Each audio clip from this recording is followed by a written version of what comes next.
We open the episode with the guys in the office playing some kind of Nerf gun game that looks really fun. I was never a young single professional in a workplace, so I don't know if this is what it's like, but man, when I see stuff like this, I'm always like, did I miss out? So to all of you out there, is that what it's like? Did I miss out on the workplace fun? Yeah, buddy, you did.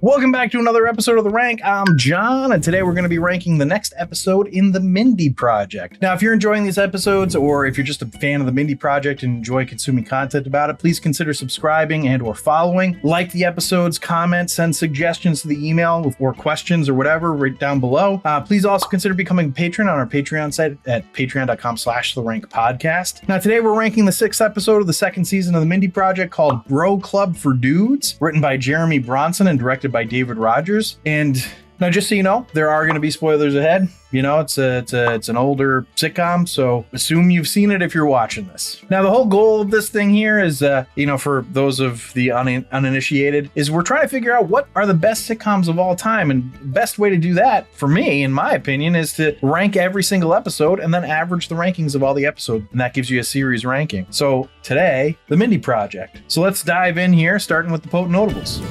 Potent Notables. So the 6th episode of the 2nd season aired Tuesday, October 22nd, 2013. The Mindy Project stayed the exact same with 2.7 million viewers. And once again, it was the least watched of Fox's Tuesday lineup, losing 1 million viewers from its lead-in New Girl. Interestingly, Brooklyn Nine-Nine, the new show on Fox's Tuesday lineup, and in the 8:30 time slot, actually had the most viewers for the Fox shows that night, with 3.8 million. So we'll definitely be doing both New Girl and Brooklyn Nine-Nine at some point, assuming we get enough engagement from our listeners / viewers and they want me to keep going. Don't forget to like, comment, and subscribe. As for competition, it just barely beat Supernatural on CW, which had 2.3 million viewers, and Ravenswood on ABC Family, which had 2.12 million viewers. It handily beat I Dream of Nene, The Wedding on Bravo, which had 1.39 million viewers. Now, as for the ones it lost to, Trophy Wife on ABC, which had 4 million viewers, which isn't actually a ton, really. And then NCIS Los Angeles on CBS with 14.9 million viewers, and The Voice on NBC, which had 13.1 million viewers. Anybody who's listened to this previously, you'll be so surprised to hear that the original NCIS on CBS won the night with 19 million viewers. Now, in this episode, Peter tries to get Mindy to recite the Pledge of Allegiance with him, and she can't do it. Now, if you recall, in the previous episode, she confesses to Jason that she doesn't know the Pledge of Allegiance. Just a fun little throwback there to the previous episode. All right, and on our final notable, just doing an actor highlight here, Ben Feldman was introduced on the airplane in the last episode, and he continues as a love interest for Mindy in this one. And at the time this came out, if you were wondering, what have I seen him in? It would have been Mad Men, where he played Michael Ginsberg. Of course, now you'd likely recognize him from Superstore. He also played Ron the Flom on Silicon Valley, where you may have seen him play guitar. Now, according to him, quote, "I can definitely play chords and sound like a toddler with a guitar." But on the Mindy Project, we see him playing ukulele at the end of the previous episode. Quote, "Well, I had to learn the ukulele for that. I play guitar enough that the ukulele I could figure out. For a week, I just sat in my house and played Katy Perry's Teenage Dream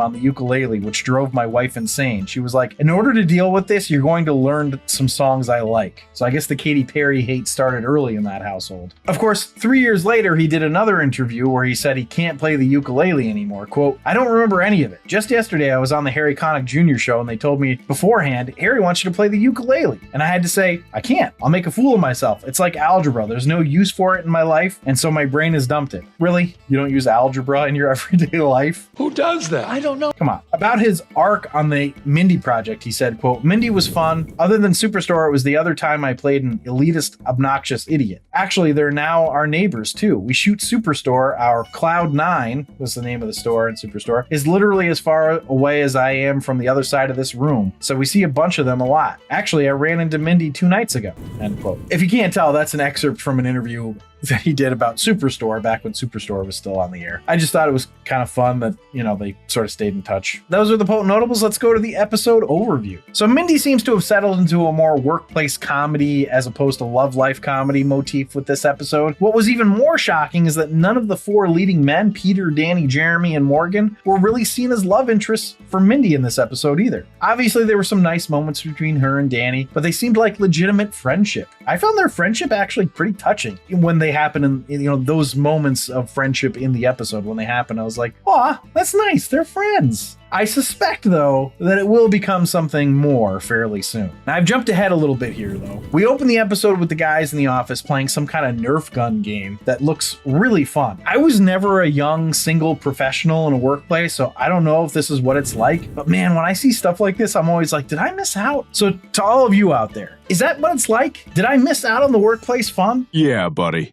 You did. Anyway, we definitely get the sense that Peter coming into the office has made things very bro-y, with the Nerf gun battles and MMA wrestling with Morgan, but it strangely doesn't seem out of left field because it really suits his personality, or the personality of his character. Naturally, Mindy is fighting testosterone with estrogen and pushing for more seemingly feminine things, like she wants a nice gazebo in the weird outdoor area. She takes Peter out to lunch at a doll cafe. Of course, the guys want like a sports hangout or whatever in the gazebo area. Now, what I find really fascinating about this, though, is that it seemingly takes the guys' sides. Like, it's proof that she's selfish because she took Peter to the doll cafe. And I mean, yeah, but also, isn't it also selfish to want a barbecue grill with a basketball hoop in the weird outdoor area when your practice is for pregnant women? Also, she's outnumbered here. I don't know that it should be about her conforming to them as much as they should be a little more accommodating to her. Like, if she's the odd one out, then why not be a little more welcoming? I don't know. It sounds odd because Mindy is kind of wild. It just felt a little backwards to me. What really surprised me in this episode was the crush Morgan seems to have on Tamara. Now, maybe it's just been too long between episodes for me, but I don't remember Morgan expressing a crush on Tamara previously. And now he's like head over heels for her. We get a bit of storytelling to let us know that Morgan is actually a really good guy. How they do that is they have him help Rayron,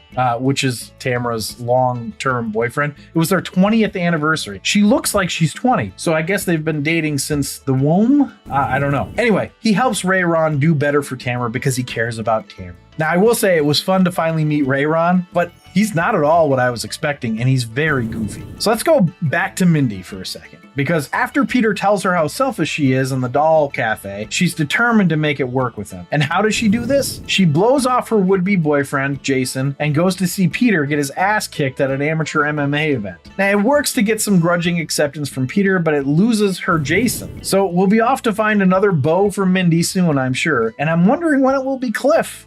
Soon, I suspect. Now, Morgan and Tamara had built that gazebo earlier that Mindy wanted. This is in the B story. But the next time we see the outdoor area, which is at the end of the episode, it's got a basketball hoop for Peter. I'm curious what happened to the gazebo. It feels like it should have been acknowledged. It was like just a cursory acknowledgement. Anyway, we end the episode with Peter blocking Mindy's shot and then him smacking her ass and saying good game, which, is assault, but sure. But that's the whole episode. Let's see how it ranked.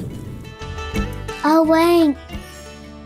So the rank is where I rank the episode on 5 categories: story, acting, dialogue, episode coherence, and character relatability. I rank it on a scale of 1 to 5, 1 being the worst, 5 being the best. And then I have a laugh counter where I tally up the amount of times that the episode made me laugh out loud. 1 point per laugh out loud, and that gets added to the score. So the first category is story, which I gave a 2.5. There's really not much of a story here. I suppose it's that Mindy wants to get along with her coworkers, which is a pretty broad story. Then there's a B story where Morgan has a huge crush on Tamara. Look, this isn't terrible, but it's not like great storytelling. It's just a day in the life type of thing. It's not a story. Next category is acting, which I gave a 4.25. Everyone's really good in this. Mindy did really well. I especially liked Chris Messina being nice. He played it in a way that didn't feel like it was out of character from what we normally see as a cantankerous Danny. So I thought it was really well done. It was a fun episode. So the next category is dialogue, which I gave a 4. So the writing is hilarious, and it's one of the better written episodes as far as jokes are concerned. As far as structure, it was okay. It was definitely all over the place, which I'll get to more of in the next category, which is episode coherence. I gave that a 3.5. It's was sort of high scoring on the coherence of the characters in the series and lower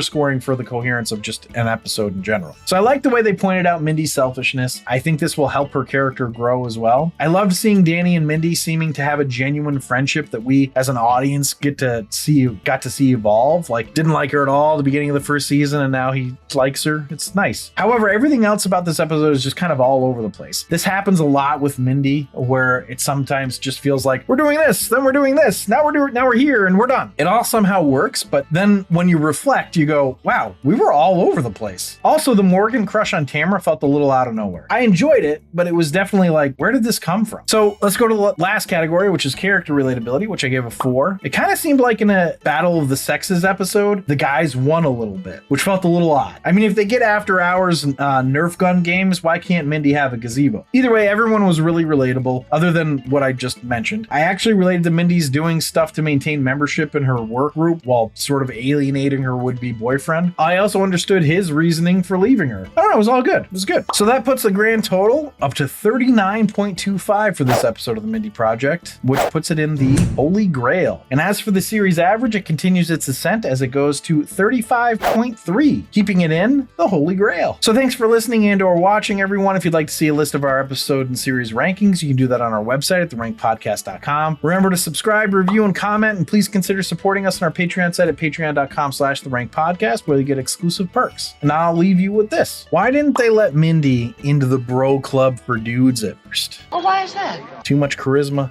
not enough chest hair. Oh, brother.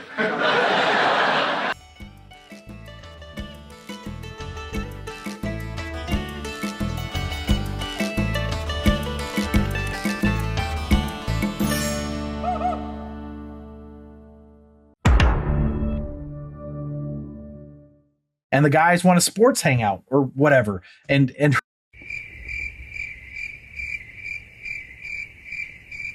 Froze up again.